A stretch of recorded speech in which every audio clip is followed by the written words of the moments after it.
মানুষই মানুষই সে আজকের মানুষই।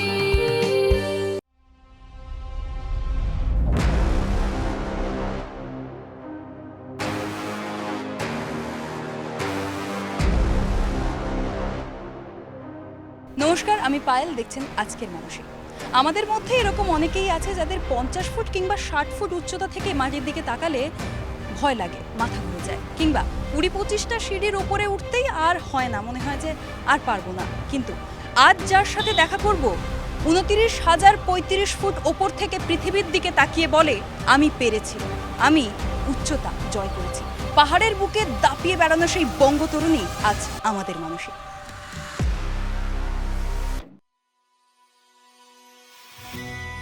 আমি পিয়ালি বসাক, এটা আমার গল্প। ছোটবেলায় যখন আর 5টা বাচ্চা ক্ষীরের পুতুল পড়ত, পিয়ালি তখন বুঁদ হয়ে থাকত কিশলয় তেনজিং নোরগে আর এডমন্ড হিলারির গল্পে। তখন থেকেই পাহাড়কে করে নিয়েছিল নিজের আত্মার সঙ্গে। তখন থেকেই ধীরে ধীরে তৈরি হওয়া এভারেস্টের চূড়োয় পা রাখার জন্য। একের পর এক পেরিয়েছেন 8,000ই পর্বত। তার মধ্যে আপনি কবে ঠিক করলেন যে পৃথিবীর সবচেয়ে উচ্চতম শৃঙ্গ মাউন্ট এভারেস্ট জয় করবেন? প্রাথমিক যে আমার স্বপ্ন বা পরিকল্পনা, সেটা তো আমার 5 বছর বয়সেই হয়ে গিয়েছিল।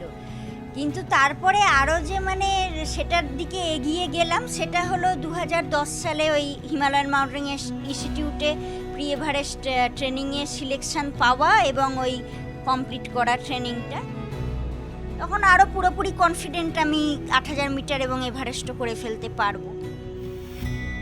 মেয়ে আবদার করেছে তাকে একটু পাহাড় দেখাতে হবে, কিংবা বাবা মার সাথে একটু ট্রেকিং করলেন, সেটা তো সম্পূর্ণ আলাদা ব্যাপার। কিন্তু বাড়ির মেয়ে, সে অভিযান করবে, সম্পূর্ণ দুর্গম একটা যাত্রাপথ সে অতিক্রম করবে, ফিরবে কিনা তার নেই ঠিক। সেটা কতটা মেনে নিয়েছিল বাড়ির লোক? না, আমার মা বাবা এমনি প্রথম থেকেই খুবই উদার মনোভাবের এবং খুবই সরল সাদাসিধে, যে কারণে বাধা হয়তো ওনারা কোনো দিনই দেননি।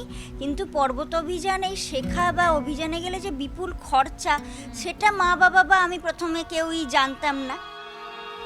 উত্তরাখণ্ডের জমিতে যখন প্রলয় চলছিল মেঘ ভাঙা বৃষ্টিতে, তখন জমি পেরিয়ে পাহাড় চূড়োয় চলছিল আরেক প্রলয়, হয়তো সেই প্রলয় আরো মারাত্মক।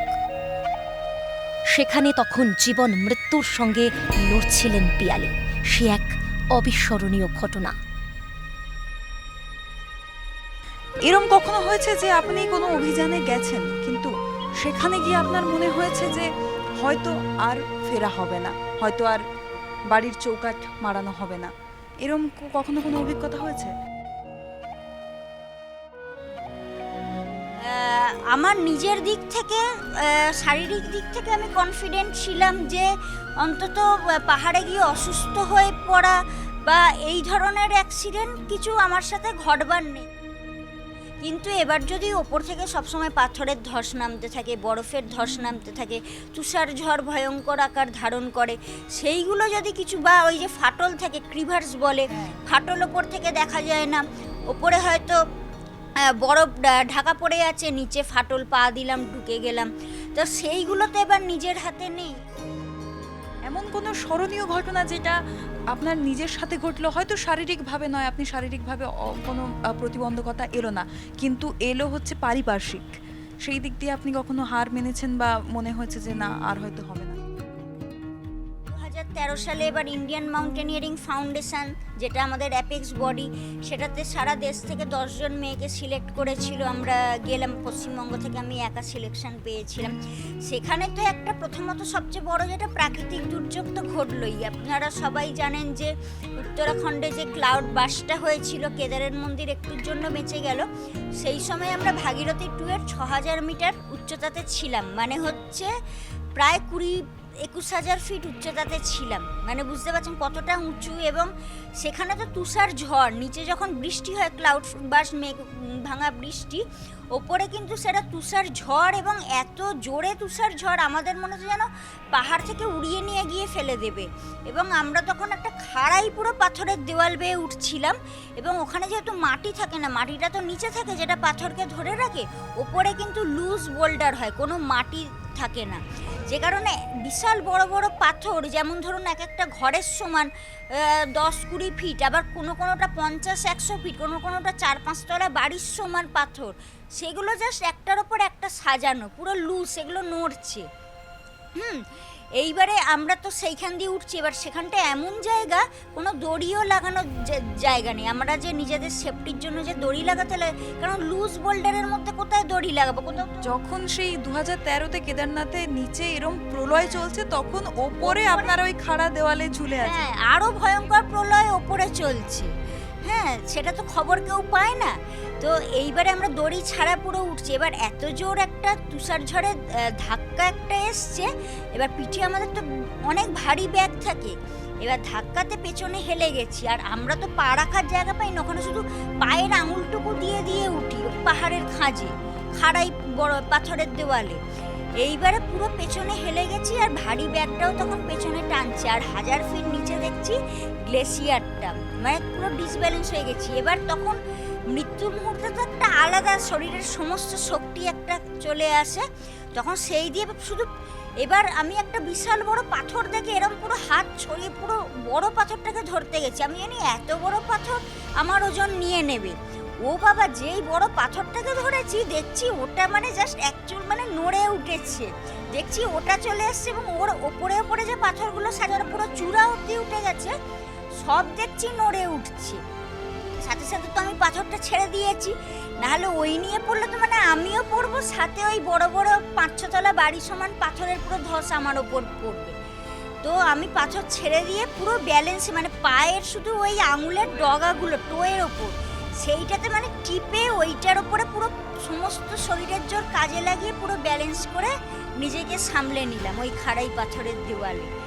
তো এবার কিন্তু ওইটা একটা মানে পুরো যে শরীরের শক্তি লাগিয়েছি, মানে শক্তি সব শেষ, মানে তখন যেন 50 কিলোমিটার দৌড়ে নিয়েছি এইরকম একটা হাঁপাচ্ছি। তো যাই হোক, তারপরে তো আবার আস্তে আস্তে সামিট ক্যাম্প একটুখানি আমরা পৌঁছলাম কোনো রকম। এবার তুষার ঝড়ে প্রচণ্ড ভয় লাগছে, কখন আবার ওইরকম দমকা হাওয়া আসবে, কখন আবার উড়িয়ে নিয়ে চলে আসবে, খুব টেনশন, খুব রিস্কের মধ্যে একটা জায়গাতে একটু সেফ জায়গা পৌঁছতে হবে। এবার সেখানে গিয়ে তুষার ঝড়ের বেগ এত বেড়ে গেছে, ওই কয়েক ঘন্টার মধ্যে এবার কোমর বুক সমান পুরো বরফ হয়ে গেছে, এবার আমরা বরফের মধ্যেই চাপা পড়ে মরে যাব, আর তার মধ্যে মনে হচ্ছে যে এই বরফ থেকে উবড়ে নিয়ে আমাদের উড়িয়ে দেবে, এইরকম অবস্থা। দিয়ে আমাদের তো লিডার ম্যাডাম আমাদের সাথে ওপরে আসেনি, নিচ থেকে ওয়াকি টকিতে জানালেন যে এবার সামিট ক্যান্সেল, সামিটে আর যাওয়া যাবে না, যত তাড়াতাড়ি সম্ভব যেন আমরা নিচে ফিরে আসি। পাহাড়ে চড়ার সব সরঞ্জাম তার বন্ধু, স্পাইক, রোপ, আইস অ্যাক্সের সঙ্গেও পাহাড়ে চড়ার সময় সঙ্গে রাখেন রাফ খাতা, পেন্সিলের গ্রাফাইট দিয়ে খাতায় বন্দি রাখেন পাহাড়। উপরের পেন্টিংগুলো খুব সুন্দর, কে এঁকেছে এগুলো? এগুলো আমি আঁকি, এবং ছোট থেকেও যখন যেতাম পাহাড়ে ওখানে আঁকার খাতা নিয়েও যেতাম, ওখানে বসে বসে আঁকতাম। আপনি পেন্টিংও করেন? হ্যাঁ, আমি তো 2.5-3 বছর বয়স থেকেই আঁকা শিখছি, এবং ছোট থেকে আমি পাহাড়ই আঁকি। অসাধারণ ছবি হয়েছে। এগুলো কি আপনার নিজের চোখে দেখা সব করে তারপরে এঁকেছেন, না আগে এঁকেছেন তারপরে চোখে দেখেছেন? না, ওখানে দেখে এসে তারপরে আবার আঁকি, কিছু কিছু মানে আমার রাফ খাতায় রাফটা করে নিয়ে আসি, দিয়ে আবার বাড়িতে এসে সেটাকে ভালো করে অয়েল পেন্টিং বা অ্যাক্রিলিকে করি। অসাধারণ, সবকটা ছবি অসাধারণ হয়েছে।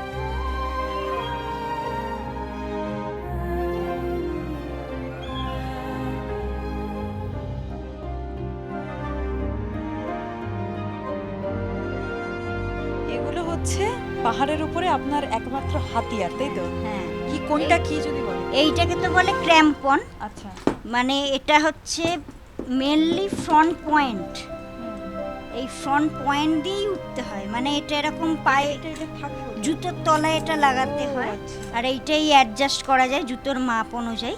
হ্যাঁ, আর এইটা দিয়ে এই যে আমরা বলি না টো দিয়ে উঠি, কারণ আমরা তো পুরো খাড়াই পাহাড় বেয়ে বেয়ে উঠি না, তো এইখানে এই ফ্রন্ট পয়েন্ট লাগিয়ে লাগিয়ে উঠতে হয়, শুধু পুরো পা কিন্তু আমরা রাখার জায়গা পাই না। এইটাকে বলে আইসেক্স, এইটা একটু পুরনো ধাঁচের, এটা দেখছেন স্ট্রেট আইসেক্স, আর এইটা হচ্ছে কার্ভ করা আছে, এটা একটু টেকনিক্যাল আইসেক্স। জীবন মরণ বাজি রেখে পাহাড় যাত্রা, একের পর এক 8,000 শৃঙ্গ তার দখলে, জয় করেছেন এভারেস্ট। কিন্তু এসবের জন্য প্রয়োজন বিপুল অর্থ।